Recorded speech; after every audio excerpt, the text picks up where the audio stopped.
I'll get the glory. We'll win the fight. Hey guys, welcome back to my channel. Today I'm going to be doing another Talk Tuesday video because I haven't done one in a while, and these are some of my favorite videos to film because they're just very unedited, they're very casual, and they're just talking to you guys about a certain topic or like a Q&A, and they're just like my favorite videos to film. Besides vlog videos, I love vlog videos, but these videos are what I feel like are just the most real and probably the most helpful watching or viewing. So these videos are just my favorite to film or watch from other people because they're just very real and they're very down to earth. And they're just kind of talking about really real topics that everyone deals with. So what I wanted to talk about today was perfectionism and like the pressure to be perfect. Overcoming that, and why imperfection is such a beautiful thing in and of itself, and all that kind of stuff. So I have mentioned this book before, and I'm going to keep mentioning it because it has so many good points to it, and one of the chapters is on perfectionism, even though the whole book is called The Gifts of Imperfection. There is a chapter that focuses really on the pressure to be perfect, and when I read this chapter, it just really inspired me to film this video because I've talked about it before on my channel, but I haven't made like a Talk Tuesday video on perfectionism, I don't think. I think I did one that says it's okay not to be perfect a long time ago. I did film one, but I wanted to do an updated one because she really just hit home with the definitions of perfectionism, and yeah, that's what I wanted to talk about. So in the book, she calls the 3 gifts of imperfection courage, compassion, and connection, because she kind of talks about how to be our imperfect, real self with other people, it takes courage, and it takes a lot of courage to be yourself. It takes a lot more courage to do that than to pretend to be this perfect person. Even though trying to be perfect takes so much more energy, it takes courage to just be okay with your imperfect self. And then compassion, it talks about how being imperfect and being your real self with people brings out compassion in all relationships in your life. Okay, so in the book, I know I'm going to go off topic a little bit, but she talks about how courage comes from the Latin word for heart. So courage originally meant to speak one's mind by telling one's heart. So courage doesn't necessarily mean what we think of today as being like physically brave or anything in that kind of situation. It just means to speak from your heart, and that takes courage in and of itself. She talks about how saying like I don't know or I don't have the answer takes courage in a lot of situations. And then the last gift of imperfection that she defines in her book is connection, and she says, I define connection as the energy that exists between people when they feel seen, heard, and valued, when they can give and receive without judgment, and when they derive sustenance and strength from a relationship. So she just talks about how being connected with people and being yourself, how we sometimes feel like we're connected, but we're not truly connected, like with technology and stuff. So that's kind of just a little preview of the gifts of imperfection. She goes into each one. One of my favorite chapters is cultivating authenticity and letting go of what people think. And this is really when she talks about letting go of that idea that you have to be perfect. She says authenticity is a collection of choices that we have to make every day. It's about the choice to show up and be real, the choice to be honest, the choice to let our real selves be seen. And I think authenticity is something that we all struggle with, but we all strive for. But it's very rare today to really see authentic people. And when people are authentic, it's such an attractive quality, and it's such a desirable quality that we admire about people. So the way she puts that is she says, the idea that we can choose authenticity makes most of us feel both hopeful and exhausted. We feel hopeful because being real is something we value. Most of us are drawn to warm, down-to-earth, honest people, and we aspire to be like that in our lives. We feel exhausted because without even giving it too much thought, most of us know that choosing authenticity in a culture that dictates everything from how much we're supposed to weigh to what our houses are supposed to look like is a huge undertaking. So she just talks about how it's hard to be authentic in a world that is constantly telling us what the perfect example of everything is. You know, they tell us what the perfect body looks like, what the perfect diet looks like, what the perfect outfit looks like, what the perfect house looks like. And you just have to break the boundaries and be like, okay, this is what I like and this is what is me. Another reason why we struggle to be authentic in our society is because we feel like this constant back and forth between expectations. So she describes the struggle to be authentic like this. These are a lot of expectations we often feel. Don't make people feel uncomfortable, but be honest. Don't upset anyone or hurt anyone's feelings, but say exactly what's on your mind. Sound informed and educated, but don't sound like a know-it-all. Don't say anything unpopular or controversial, but have the courage to disagree with the world. So a lot of times, like, we feel this like back and forth, like, what do we do? Do we say this or do we just say this? So then she also says, caution. If you trade in your authenticity for safety, you may experience the following: anxiety, depression, eating disorders, addiction, rage, blame, resentment, and inexplicable grief.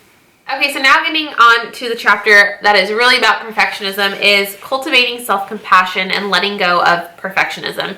Now, this was my favorite chapter by far because I've never really thought about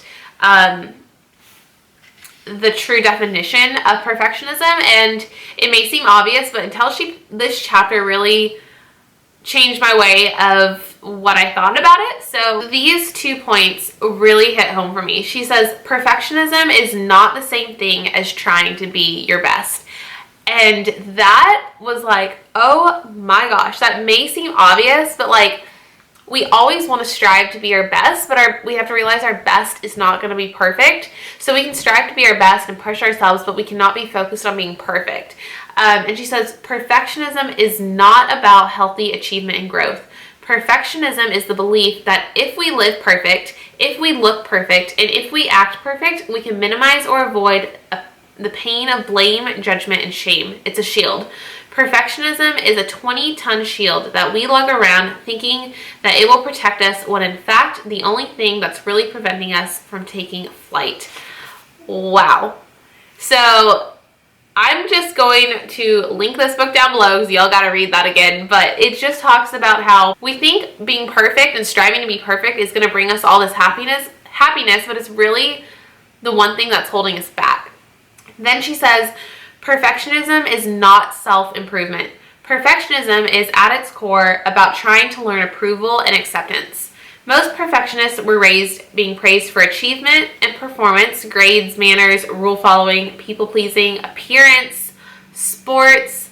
Somewhere along the way, we adopt this dangerous and debilitating self-belief system. I am what I accomplish and how well I accomplish it. Please perform perfect.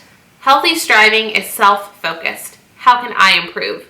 Perfectionism is other-focused. What will they think? So it just talks about self-improvement is how can I be better? How can I improve?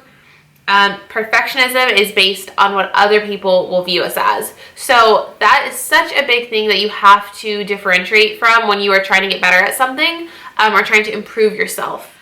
Then she says, perfectionism is a self-destructive and addictive belief system that fuels this primary thought. If I look perfect, live perfectly, and do everything perfectly, I can avoid or minimize the painful feelings of shame, judgment, and blame.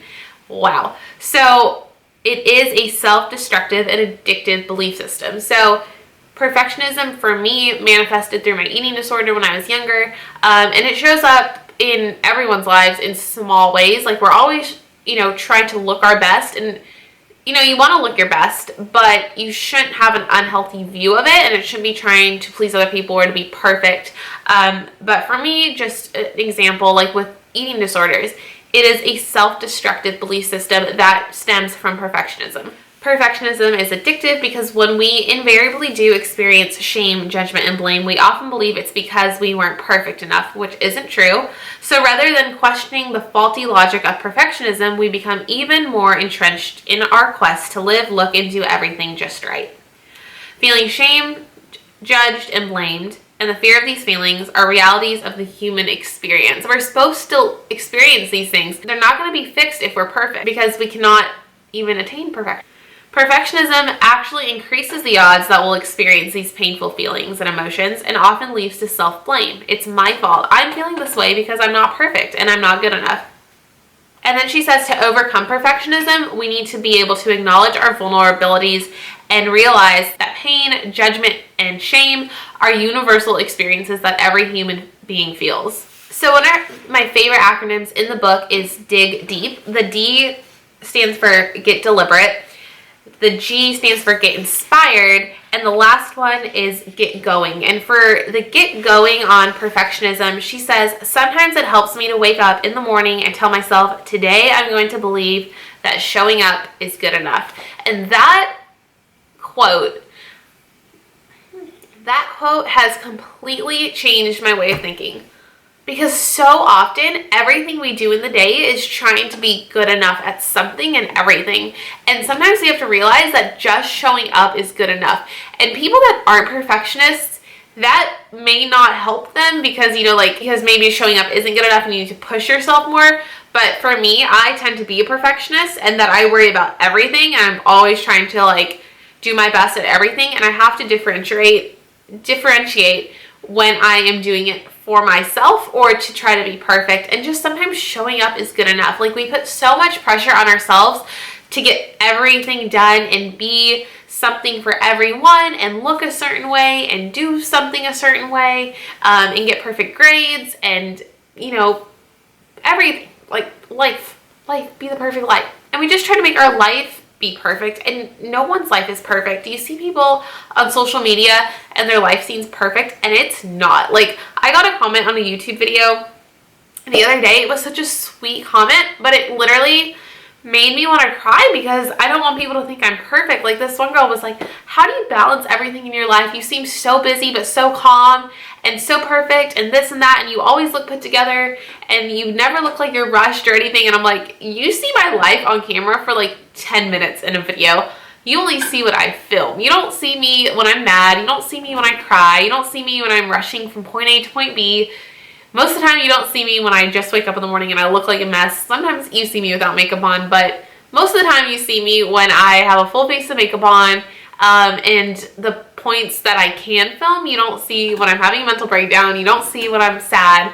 But that's something I want to be real with about you guys, but I don't film all those things because those are personal parts of my life. So for me, I have to realize, wait, those other YouTubers that I think are perfect, they're not perfect. No one on here is perfect. We're just normal people. So before this video gets too long and rambly, I can do another kind of videos. I can do more videos like this, but this book has helped me so much, and I think that chapter was definitely my favorite because it really helps you acknowledge the difference between self-improvement and perfectionism, because they're completely different. And when it comes from a place of self-love versus self-hate, it's a huge thing to notice. So yeah, I hope this video was helpful. I hope this video wasn't too rambly. I just wanted to come on here and talk about this because I think it is something that we all struggle with, and I think it really goes well with the kind of message I want to put out there. So I hope you guys enjoyed this video. Please give it a thumbs up if you liked it, and leave any requests in the comments down below, and I will see you guys next time. Bye!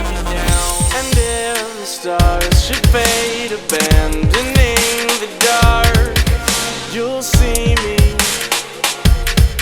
I know you'll see me.